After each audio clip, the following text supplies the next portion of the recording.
I had to get on here and talk about this article that I came across. Uh, I at first I was like, okay, this I might not like this article. Like he's probably gonna be one of those shills that just gonna make excuses for everything that Amazon's doing with this show. Uh, as soon as I started seeing the trailers for this and hearing the rumors about the plot and stuff, I was already like trepidatious about the show. I'm like, okay, Tolkien wouldn't like this. Neither would his son.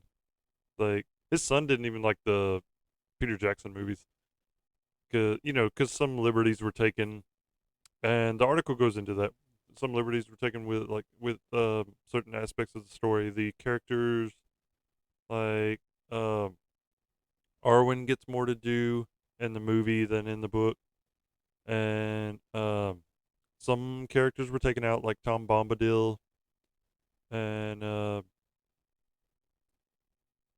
it just I think Peter Jackson and his crew did the best they could with what they had. Like they made the story accessible to a wide audience, and that's why the movies are still beloved after 20 years of coming out, and they still look better. They came out in like early 2000s. They still look better than a lot of the shit that comes out now.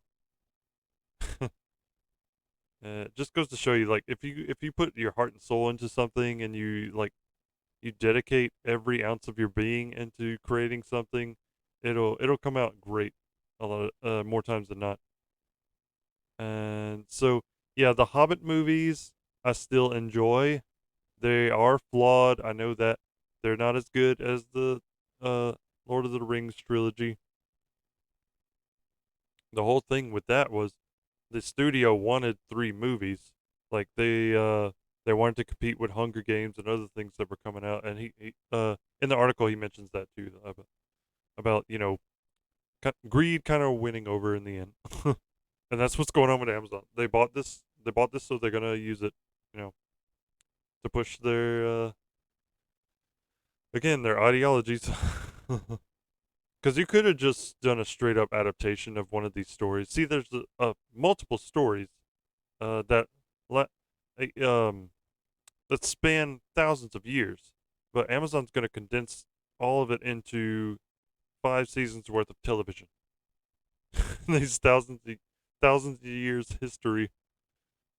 But let's just get into this because, yeah, he's going to touch on all that. Will Tolkien lovers be happy with the Amazon TV show? Rings of Power looks good. I'd say he means visually. I don't know if he means story wise. By the dialogue, I can tell I'm not gonna like this. It's gonna be cringe. But it's unlikely to win over Tolkien fans. Exactly. That's why you're seeing a lot of the videos getting ratioed to hell on the YouTube. Like YouTube hid the dislikes, but like if you get a Chrome extension, you can see the dislikes to like ratio. The new trailer for Amazon's Lord of The Rings of Power, landed on July 14th, and to be honest, it looked great. Okay, this is his opinion, not mine. Showcasing more of the characters, designs, sets, sounds, and a real glimpse into the action of this new version of Middle Earth. I didn't think you could really tell what was going on but from the trailer. It looks like somebody spent around $500 million bringing the second age of Middle Earth to life. However, with Amazon's hordes of gold and the scope of talent involved, it was always going to look this good. Alright. The real question is whether it's possible to fill 5 planned seasons of TV, create a decent plot out of events spanning more than 3,000 years, and still honor the story created by J.R.R. Tolkien. Doing it all at the same time seems nigh on impossible, but if we're lucky, we might get 2 out of 3. See what? Right away, I was like, wait. Why would you only want 2 out of 3? Wouldn't you want all three? Whatever. Retelling old stories. Subtitle. It's not an enviable task. There's a lot going on in the second age of Middle Earth, an era of uneasy peace that leads to the rise of Lord of the Rings' big bad Sauron. The drama plays out over thousands of years across locations familiar to those who have seen the older films like Rivendell and Lothlorien, and unfamiliar ones like the island of Numenor. Old faces like Elrond, Galadriel, and Isildur are back, along with new ones like Gil-galad the Elven King.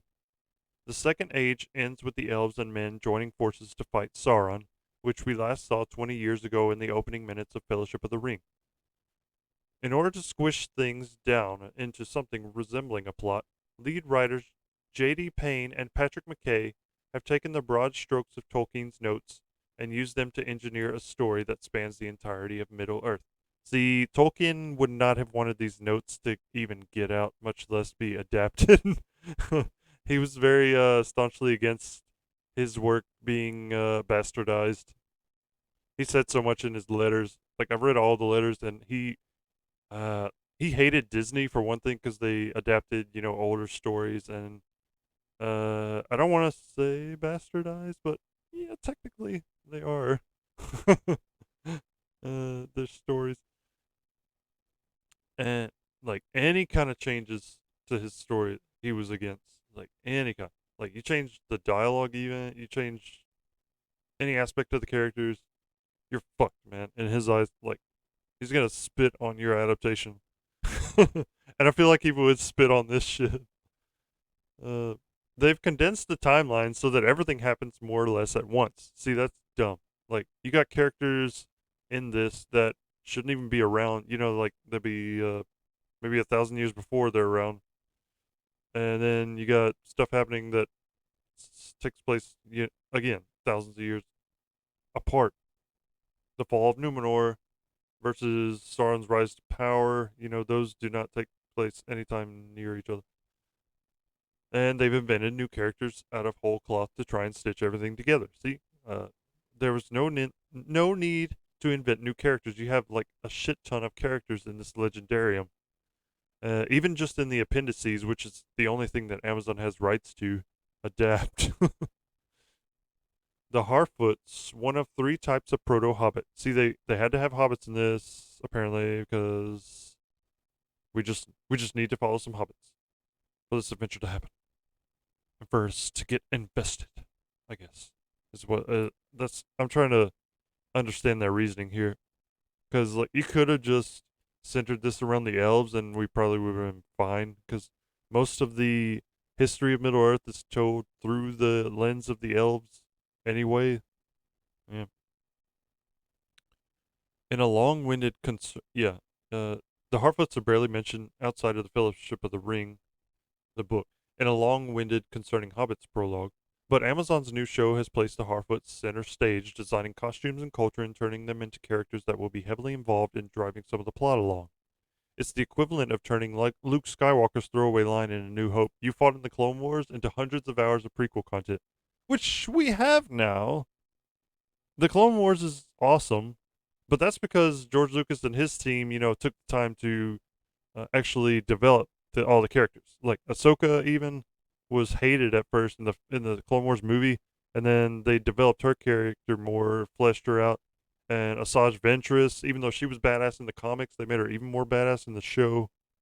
Like I thought, the Clone Wars was a really well done prequel. Um, but this doesn't look like it's going to be a well done prequel. I'll just say that. And they're going to try and make the audience think that it's tied to the Jackson movies, and it's not. It's not at all. Like I noticed in the trailer that it starts with her saying, uh, the world was new. You know how in Fellowship of the Ring the first lines of the movie are, "The world has changed."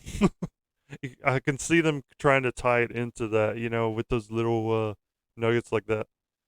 And but yeah, none of the characters actually like behave the way they do in the books in the show, it seems like. And then some of the characters that should be main characters, like major characters, it seems like we're not going to get much of. Like Gilgalad, barely seen him. Celeborn, where the hell is he? That's Galadriel's husband. I mean, they were always side by side.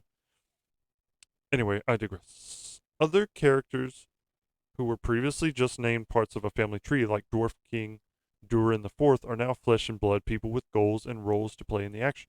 An all-new elf-human couple has also been invented, presumably to retread that Arwen-Aragorn forbidden love story. Yeah, they already did that in The Hobbit too, with Tauriel and Legolas and and Keely. We did not need a love triangle in that. But yeah, again, that's the studio's fault. I don't blame Peter Jackson as much as I blame the studio. You did not need 3 movies out of this. You could have made just 2. Creating new stories. There's a lot of new stuff here, and tinkering with Tolkien's legendarium has garnered the showrunners a lot of criticism from dedicated Lord of the Rings geeks. Yeah, no shit, and for good reason. This is near and dear to a lot of our hearts. Like, like this is the one, man. This is the crown jewel of fantasy fiction, and you're just gonna take it and fuck it up, man. You're gonna cheapen it. Uh, but people criticizing the changes have to remember that, yeah, here's where they're gonna try to excuse it because, oh, Peter Jackson made some changes, right? Yeah, and but those movies are still fucking awesome, and he made them accessible to a wide fucking audience, as I said. This, though, it seems like it's gonna alienate the hardcore fan base just from being like contrived, and just you're making characters up when you could have used classic characters that people already know just to stick some diversity in it. What are you doing, Amazon? Why don't you just make your own fantasy show instead of doing it this way? Like people complain about Wheel of Time because of the same reason for the same reason. Like like you changing shit just to suit your own ideology. When Peter Jackson actually said, there's a quote from him where he said, like, we didn't want to stick our own philosophies, our own, prejudices and whatnot into this story. We wanted to honor Tolkien and what he stood for. And that's what you should be doing if you're going to take this on.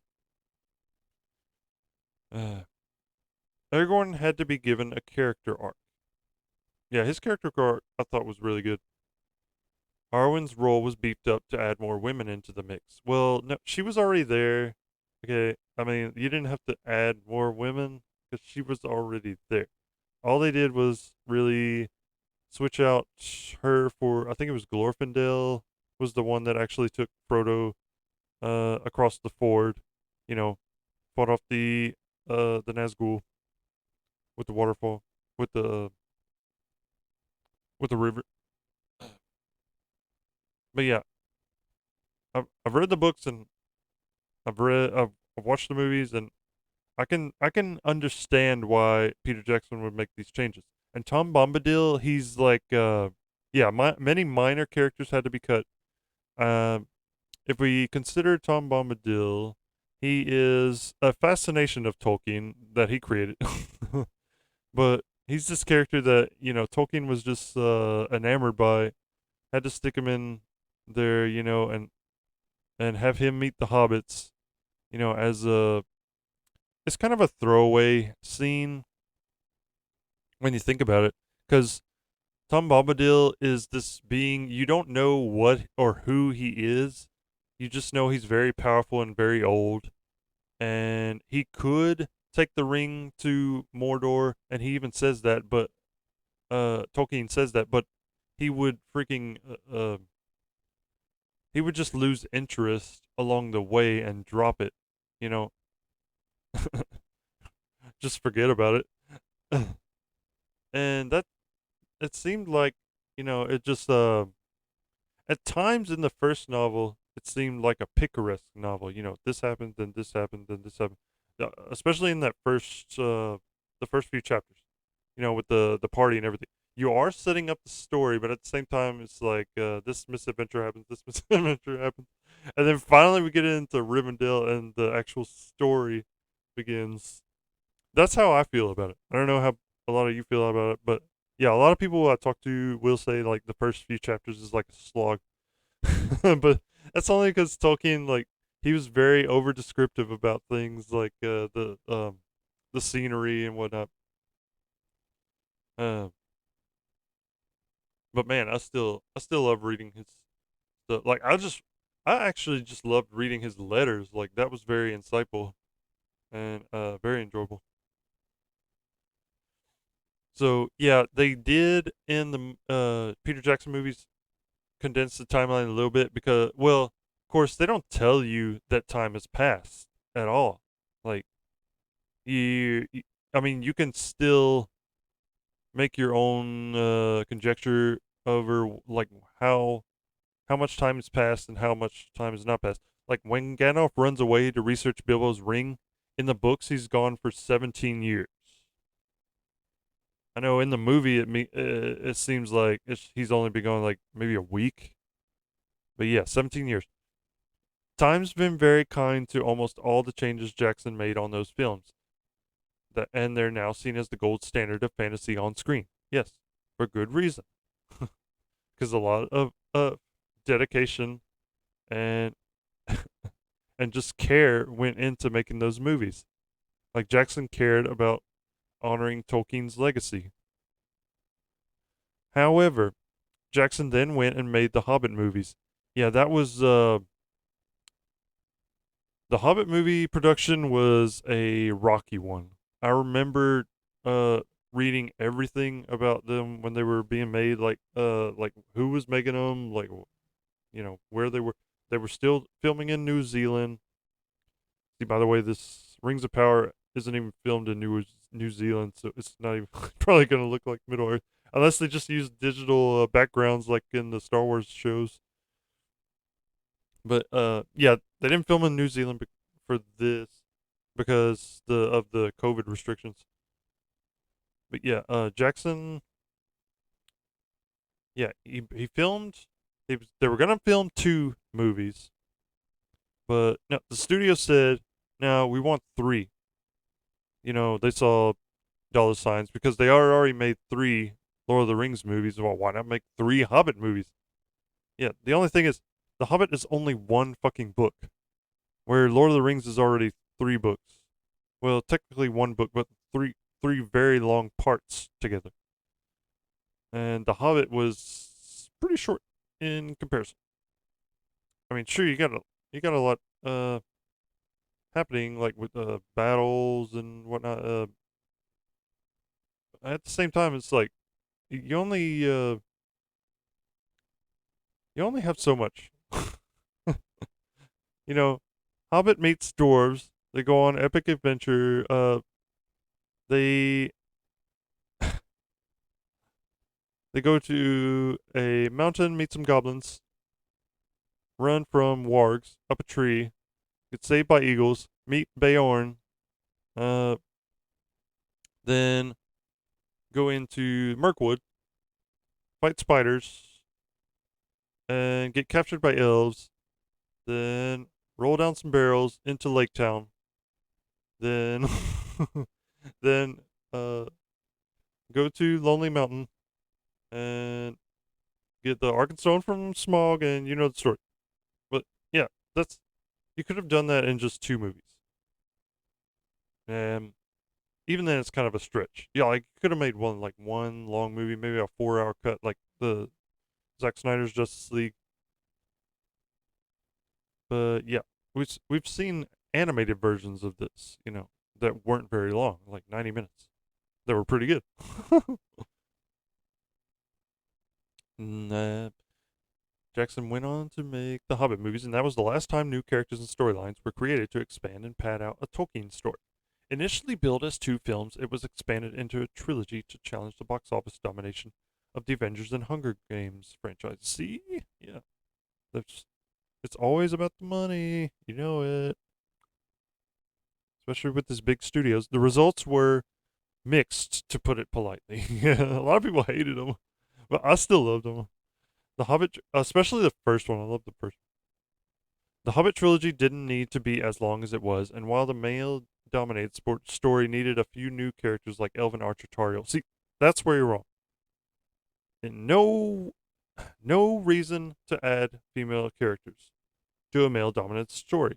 You can have male-dominated stories, just like you can have female-dominated stories. It doesn't matter. That's what people don't seem to understand. There's not a single named woman in the book version of The Hobbit. Yeah, because There wasn't. Sorry. Some stories may not have a woman in it. I'm sorry if that offends you. Some stories may not have a man in it. Sure, what's that comic book called? Why the Last Man? Yeah, there's just one man, I think, and like a bunch of women. That's it. Lucky if you get that. Turning the Battle of the Five Armies, which lasts just 2 pages in the book. Yeah, because Bilbo is knocked out during the battle, and he just finds out what happened afterwards. Into its own 3-hour film seemed excessive and soulless. But hey, money talks. Yeah, exactly. That's what's happening here. And he gets into that right here at the end. Missing the point. This is a story that's going to be incredibly difficult, maybe impossible, to tell well on film. The amount of changes and finagling that have to be made by the writers to make sure it's coherent enough to adapt is a clear indication that it was never meant to be told this way. I don't think this story was meant to be told at all, not in screen adaptation. Like even Tolkien, I believe, said that like it couldn't be filmed. This was just something, he came up with that uh was cool to think about. It's got all this history, but the real story to him was Lord of the Rings and The Hobbit. Like all this was extraneous material. You know, it's there to give the stories context and understand where the characters came from and like how they think and how they act. Uh, yeah, maybe it should have stayed on the page. Exactly. Like Tolkien, he never even really finished the Silmarillion. He died before he could, and his son published what he had. Put it all together. Good son, by the way. Like Christopher Tolkien is probably the best son on the planet Earth. He's passed away now though, and now the Tolkien heirs have decided to sell out to Amazon. Unfortunately, we all know why this is getting made, and it's not out of some deep respect for Tolkien or a burning desire to see Numenor on screen. No. The bottom line is that Amazon spent a lot of money on this IP, and it's going to make them even more. Yeah, they spent, I don't know how much billions. How many billions? Uh, did they even spend billions? I think they did. I remember Disney bought Lucasfilm for like 4 billion. It's quite sad that the key message of The Hobbit, that hoarded dragon gold isn't as valuable as food, cheer, and song, feels a little corrupted in the hands of the biggest corporation in the world. Yeah, Tolkien would not have wanted to see this in the hands of a corporation. Hell no. Like he fucking hated he hated corporation. He hated industrialization. Like you can see that in the movies. The Rings of Power on a macro level is a blockbuster ploy to keep our money and attention on Prime Video and away from Netflix and Disney Plus. Yeah. See, I've already canceled Disney Plus because Disney is retarded. Um, I've enjoyed a lot of their movies, their classic movies. I still have a lot of them, but here lately they've just gotten so dumb. Man, whoever's the people running that, I don't know. Less said, the better. It's this sort of cynicism that is the absolute antithesis of Tolkien's work. And in order to win over book fans like me, being a good fantasy show on its own merit is simply not going to be enough. It has to be truly great to justify its own existence. Otherwise, Tolkien lovers are going to write it off as just another Wheel of Time. Yeah. Or freaking Artemis Fowl. That movie was shit, man. Uh, and people that read Inkheart really hated that movie. People that read Aragon hated that movie. It just goes on and on and on. Dungeons and Dragons. Uh, though I think that might be a cult classic now. I'm not sure. But yeah. I wish there was something to be done. But this is what we're getting. I'm sorry. Maybe there'll be some good scenes. I don't know.